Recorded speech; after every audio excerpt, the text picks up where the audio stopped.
Hello vigilance. कुछ दिन से इंटरनेट में एक वर्ड विश्व गुरु बहुत वायरल हुआ, लेकिन ज़्यादातर लोग विश्व गुरु का असल मतलब नहीं जानते हैं और ये भी नहीं जानते कि कैसे हमारे देश को विश्व गुरु बनाया जा सकता है। देखा जाए तो विश्व गुरु का लिटरल मीनिंग होगा वर्ल्ड्स लीडर। विश्व मीन्स वर्ल्ड और गुरु मीन्स टीचर या लीडर। जब ये वर्ड कंट्री के पर्सपेक्टिव से आता है तो इसका मतलब ये निकलता है कि वो कंट्री जो बेस्ट गवर्नेंस या गुड गवर्नेंस की तरह बाकी सारे कंट्रीज को गाइड करता हो। ओवरऑल विश्व गुरु इन कंट्रीज को कहा जा सकता है जिसका पॉलिटिकल सिस्टम और गवर्नेंस सबसे अच्छा है। लेकिन हम सब तो जानते हैं इंडिया कैसे है, कुछ एस्पेक्ट्स में अच्छा है लेकिन कुछ एस्पेक्ट्स में बहुत ही ज़्यादा खराब है। इसलिए भारत को अभी तो विश्व गुरु नहीं कहलाया जा सकता, लेकिन बनाया जरूर जा सकता है। तो चलिए जानते हैं इस वीडियो में।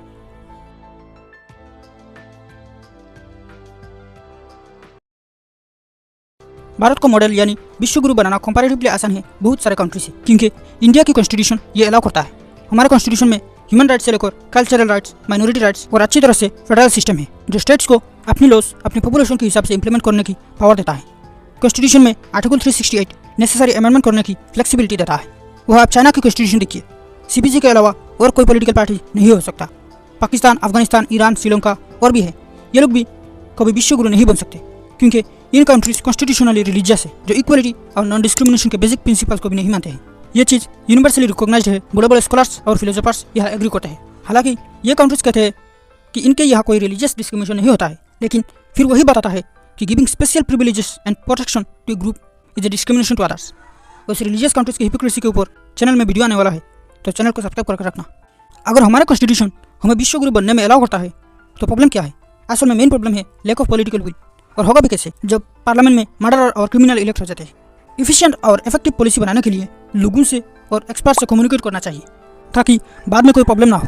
लेकिन हमारे यहाँ एक्सपर्ट्स की राय को ऑफेन साइड में किया जाता है और दूसरी फेल पॉलिटिशियंस कानून बना लेते हैं। बेस्ट गवर्नमेंट सिस्टम बनने के लिए डेमोक्रेटिक इंस्टीट्यूशन को और मजबूत बनाना चाहिए, इंडिपेंडेंट अथॉरिटीज बनाना चाहिए जो सीधा सुप्रीम कोर्ट की तरफ से काम करे और करप्शन इन्वेस्टिगेट करे। इससे अकाउंटेबिलिटी बढ़ता है। जितना ट्रांसपेरेंसी होगा इतना अकाउंटेबिलिटी होगा।